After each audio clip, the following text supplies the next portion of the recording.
NANI?!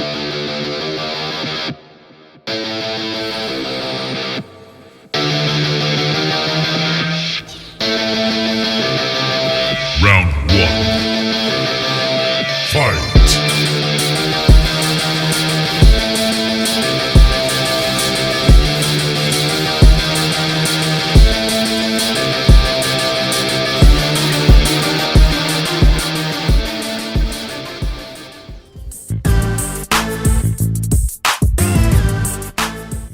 Alright guys, what's up and welcome to today's video. Today I want to show you a game where we actually had a pretty bad start, and I want to show you how I turned it around, and in the end we even managed to beat Urgot free.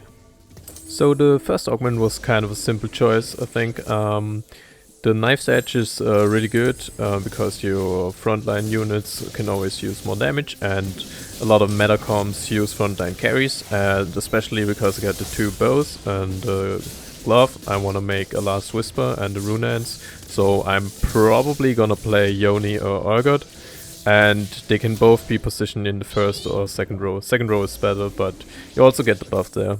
And Shrug It Off, pretty much useless, especially in the beginning, so don't take that. And the Metabolic Accelerator is not too bad, but I don't like to take it as a first augment, because maybe I'm just gonna win streak and it's gonna be useless for like 10 rounds. Okay, so let's talk about the team here. Blitzcrank and Leona is kind of an obvious choice, because they are two bodyguards and they are really strong in the early game, both of them. And Quinn is just my item holder for now. She's not too bad with the items, but I mostly picked her because of her disarm. And there are a lot of changes going on around my team comp right now, and I'm not sure if I would agree with all of them in hindsight. For instance, I understand that I sold a Quinn to keep my two Graves, because Graves 2 is really strong in the early game, but one thing I definitely wouldn't have done, I would have put the Quinn instead of the Camille in there. We already have so much frontline and we don't need the Camille, and Quinn is just better because of her disarm. And also Ezreal might have been a better item holder altogether, because he can use the Runans and Last Whisper, I think, even more effectively than Warwick, because most of Warwick's damage comes from his passive, and he doesn't really have that high of an AD count, so if I ever make a Runans in the near future, it's not gonna be as good on Warwick as it would have been on Ezreal. It was definitely correct though to not make Challenger Spat here, because I can keep the bow on Warwick and maybe I don't get another bow, so I'll have to make a Runans and use the Spat for something else. And also it would just give me a third Challenger, which doesn't increase my bonus, so the bow is better on Warwick. Alright, so coming up is a pretty big econ mistake and I want you to learn from it. So I win this fight here and I have 19 gold. But what I didn't do is sell this Graves. I was thinking about it, but I decided to hold it in hopes to get Graves too, because it's really strong, but it's actually pretty bad to do this here, and I'll show you why. Alright, so after this round I'm at 26 gold instead of 27, because I didn't sell the Graves, and I get a 3-cost minion from Crux, so I'm at 29 and I have to sell the Graves anyway to make 30.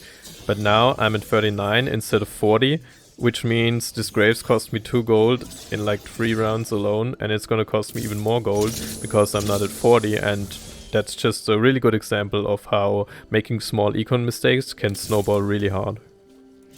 So anyway, we are now here at 3-2, and in lower elo I would advise you to not level here, but keep econ, because I don't have a streak, I don't have a lose streak, and I don't have a win streak, so you probably wouldn't want to level here. But since this is higher elo, pretty much everybody is going to level to 6 here, and I just want to be able to kind of keep up with their strength. And my entire board is 1-star, so I pretty much just have to level or roll it down, and I don't really like to roll it down. So I leveled here and put in a Talon with a BF, because I think he's pretty strong on his own. So for the second augment choice here, it was really between item grab bag and cybernetic implants, because I'm not sure if I will have bodyguards in my team for the rest of the game, because if I want to pivot Urgot, which is really possible with these items, then there would be no bodyguards in there. And a quick side note on this Jhin and shop here, I didn't pick it up because I already have the Knife's Edge, and Jin will always be in the last row, so that's pretty anti-synergy, so I couldn't pick it up there, unfortunately. Okay, so at this point I want to talk about the state of the game a little bit. If you're wondering whether this is a good position or if my econ is good and everything. Yeah, also I picked up the chain to make a GA. It's good on YONE and it's good on augment. They pretty much use the same items, so really good to flex between those two. So anyway, state of the game. So whenever you're after the carousel and you're at 50 gold, like 2 rounds before wolves, I would say that's pretty good econ. Also HP wise, I think 74 is really fine at this point. There are people way below me and there are obviously people above me, but I think 74 is fine. And if I were lower, like if I were at 50, then I would have definitely rolled it down at 6 a little bit. Just like 10 to 20 gold to find some 2 stars and upgrade my board a little bit before trying to go 7 and find my 4-cost carry, because I would lose like another 20 HP over the course of this stage, and that's just too much to bear. But since we're pretty much win-lose all the time, that's not ideal either, but our money is fine, so I don't really worry about it. And the more interesting fact is that we actually win another round here against someone who was pretty healthy, and that just allows me to play super greedy here and never roll to hit any 2 stars. I can simply go 7 after the minion round and we should be fine. Okay, so here's the minion round, and as you can see on my item bench, I sold the Warwick before the round. And the reason why becomes pretty obvious here, because if I hadn't sold him, that would have made Warwick 2 with my items on it, and I don't want that because now it's after wolves and I roll it down. I'm pretty rich, so I'm quite confident I will find the carry, and there it is. I hit my YONE and I just sell the Talon. He's useless anyway. I put in challengers, I put in clockwork, and I can just give the items to YONE without having the awkward situation of having to sell my Warwick too. Because now I can just keep the Warwick in, and he's pretty good here because I have the Knife's Edge, so he will do a lot of damage. Give my items to my YONE and see what he can do. Right, so this is always pretty much the most stressful situation in every game, I'd say, and it also shows the most amount of skill. And I also want to note that I did like a little mistake here maybe, because I could have made a Challenger spat and put in Samira over Cillian, because 6 Challenger is obviously a lot better than Clockwork, since pretty much my whole team is Challenger. But as you all know, it's pretty stressful to roll down after wolves, and usually you won't be able to put in everything that you wanted. But I realized it after 1 round, so I can pretty much make my transition in 2 turns, which is still really good, I think. What's also amazing about this game is that I'm above 50 gold after my roll down, which is really crazy. Like usually you have to roll down to like 20 or even 10 gold to find your 4-cost carry. But I found YONE pretty early, and I think I'm strong enough to stop rolling there, because I also got a 6 Challenger, so I can just chill on my gold and save up till the next minion round, so I can go 8 and search for YONE 2 there. That's pretty much the strategy you generally want to go for, and I think the only exception is really if you have 2 4-cost champions, then you can like challenge your luck and try to find the third one on 7-2. Or if you have Nikos, then I would also keep rolling to find it on 7. But usually what you want to do, you want to find 1 4-cost and give the items and make a couple 2 stars around it, and then just save up again so you can roll after Raptors on level 8 and find it there. This game was kind of an exception though, because I was so rich that I could level to 8 and still have almost 20 gold. And so I did that. On a quick side note, that Samira is usually stronger than Warwick, that's true.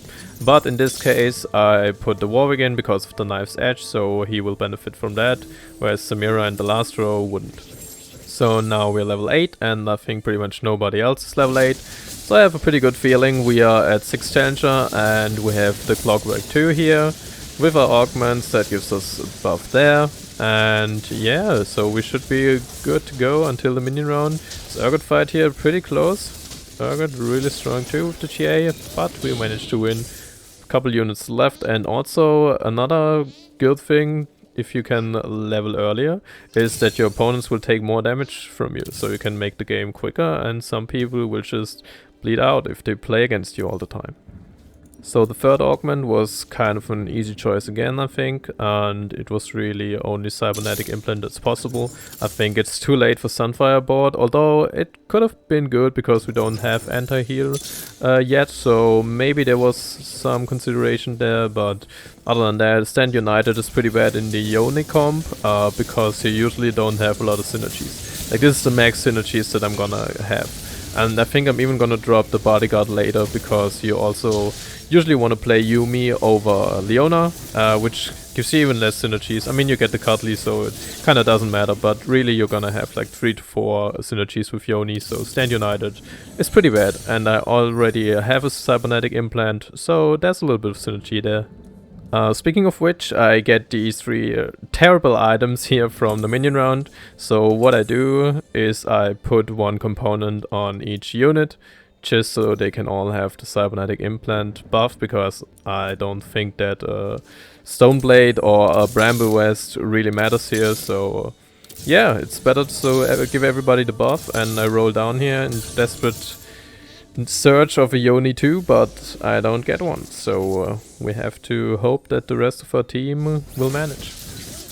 I roll down below 10 here, because after this minion round everybody is gonna roll down and search for the carries, except maybe this guy, so he took 20 damage. But anyway, usually you don't want to roll below 10 gold, because it's much harder to econ back up because of, yeah, just interest, and you saw the snowball effect earlier, so usually you don't want to roll below 10 unless you are really desperate, or as in this case, it's after wolves or after raptors when everybody rolls down, so you kind of need to match their new strength.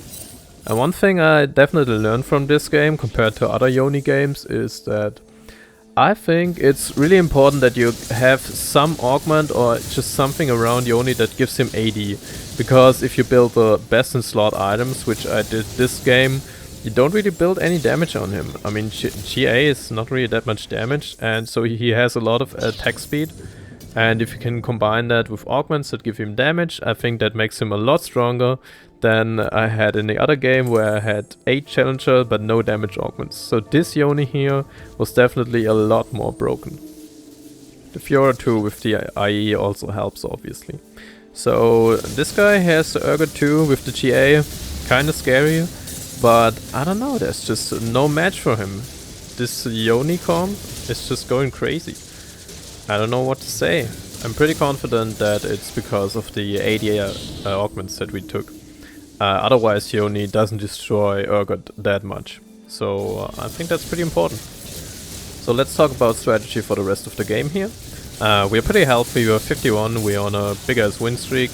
And we pretty much seem to clap everybody, so the obvious choice here is to save up and try to go 9. And yeah, we already got our level 9 in shop here. We got the Xiumi, and we got the Runes from Dragon, just gonna put that on Fiora. And yeah, I mean, I could have put in Yumi over Leona here already, but it's Leona 2, and I think that's pretty useful, so I didn't do it yet. And yeah, just gonna chill, level a little bit above 50 and go 9 as soon as possible. And by as soon as possible, I mean this round. I mean, there's a argument to be made here that I could save up and go 9 later to hit like some 5 cost and 2-star.